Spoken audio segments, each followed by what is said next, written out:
उत्तर प्रदेश के मुख्यमंत्री योगी आदित्यनाथ जी इटावा लोकसभा सांसद के लिए पहुंचे और यह के अजीतमल जहां एक जनसभा को किया संबोधित। वहीं योगी आदित्यनाथ ने बीजेपी के लोकसभा के प्रत्याशी रामशंकर कठेरिया को जिताने की लोगों से अपील की। वहीं सरकार की योजनाओं को गिनाया। गरीबों तक जो योजनाएं पहुंचाई गई वही प्रधानमंत्री जी ने कहा 5 साल तक गरीबों को राशन मुफ्त मिलेगा, सभी के आवास होंगे।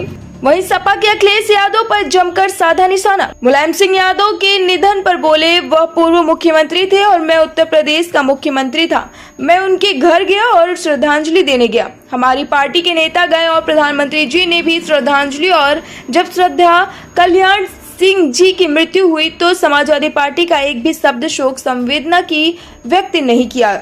कल्याण सिंह जी को लेकर शोक संवेदना नहीं की और एक जब माफिया मारा तो उसके घर पर समाजवादी पार्टी के नेता फतिया पढ़ने गए। क्या स्वीकार करेंगे? ऐसे समाजवादी पार्टी को आपके यहाँ मेडिकल देने का कार्य भी भारतीय जनता पार्टी ने किया। भारतीय जनता पार्टी आपकी सुरक्षा एवं समृद्धि को लेकर पूरी सुरक्षा करेगी।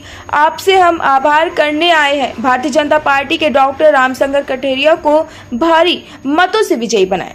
ब्रिजभूमि की ओर से चलना है भारतीय जनता पार्टी का कहना है। भारतीय जनता पार्टी कहती है व्यापारी और बेटी को सुरक्षा देंगे। यह लोग माफियाओं को लेकर फातिहा पढ़ने का काम कर रहे हैं। यह लोग न इन लोगों से कहिए अब 5 साल के लिए जाइए और फातिहा पढ़िए। अब इस देश को आगे बढ़ने दीजिए। अपराधियों और माफियाओं के मरने पर फातिहा पढ़ते क्या क्या देश चलता।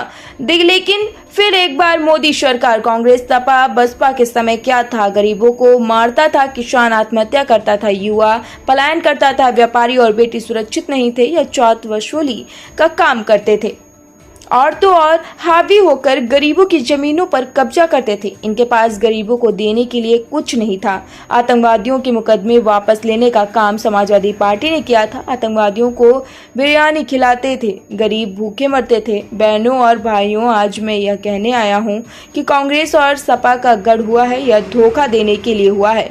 यह जनजाति, पिछड़ी जाति उन लोगों पर डकैती देने का काम कर रहे हैं। कांग्रेस के द्वारा कहा जा रहा है पिछड़ी जात के 27% आरक्षण मिलने वाले, इसका लाभ मुसलमान को दे देंगे। क्या आप यह स्वीकार करेंगे? लोक भारती डिजिटल से रोहित अवस्थी की खास रिपोर्ट। 2.5 करोड़ घरों में बिजली की फ्री में कनेक्शन उपलब्ध करवा दिए गए। किसानों के निजी नलकूप में फ्री में बिजली उपलब्ध करवाने का कार्य कर दिया गया और अगले 5 वर्ष में मोदी जी ने कहा है सबको राशन मिलेगा। जिनके पास रसोई गैस के कनेक्शन है, इनको रसोई गैस के कनेक्शन फ्री में मिलेंगे। जिनके घर में बिजली नहीं, वहां बिजली मिलेगी।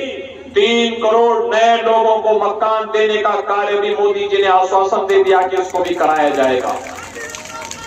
बहनों भाइयों, ये तो मोदी जी के नेतृत्व में हुआ, लेकिन कांग्रेस, सपा, बसपा के समय में क्या था? गरीब भूखों मरता था, किसान आत्महत्या करता था, युवा पलायन करता था, बेटी और व्यापारी सुरक्षित नहीं थी।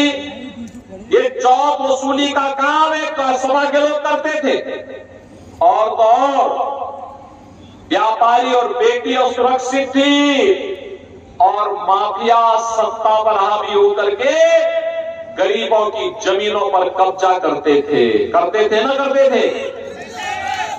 ना। और बहनों और भाइयों, यही नहीं करते थे। इनके पास गरीबों को देने के लिए कुछ नहीं था, लेकिन आतंकवादियों के मुकदमों को समाजवादी पार्टी ने वापस लेने का कार्य किया था।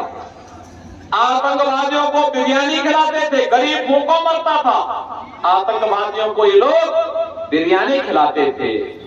बहनों और भाइयों, मैं आज आपसे कहने के लिए आया हूं, ये कांग्रेस और सपा का जो गठबंधन फिर से हुआ है, ये देश को धोखा देने के लिए हुआ है। सबसे पहला कार्य लोग अनुसूचित जाति, जनजाति और पिछड़ी जाति के हकों पर डकैती डालने का काम कर रहे हैं। इनके द्वारा कहा जा रहा है, कांग्रेस के द्वारा अपने मैनिफेस्टो में कहा जा रहा है कि यह पिछड़ी जाति के लोगों को मिलने वाले 27% आरक्षण में अब मुसलमानों को भी शामिल करके उनको इसका लाभ मुसलमानों को दे देंगे। क्या आप इसको स्वीकार करेंगे? क्या धार्मिक आधार पर देश के अंदर आरक्षण होना चाहिए? क्या बाबा साहब भीमराव अम्बेडकर ने विरोध किया था? देश के संविधान निर्माताओं ने विरोध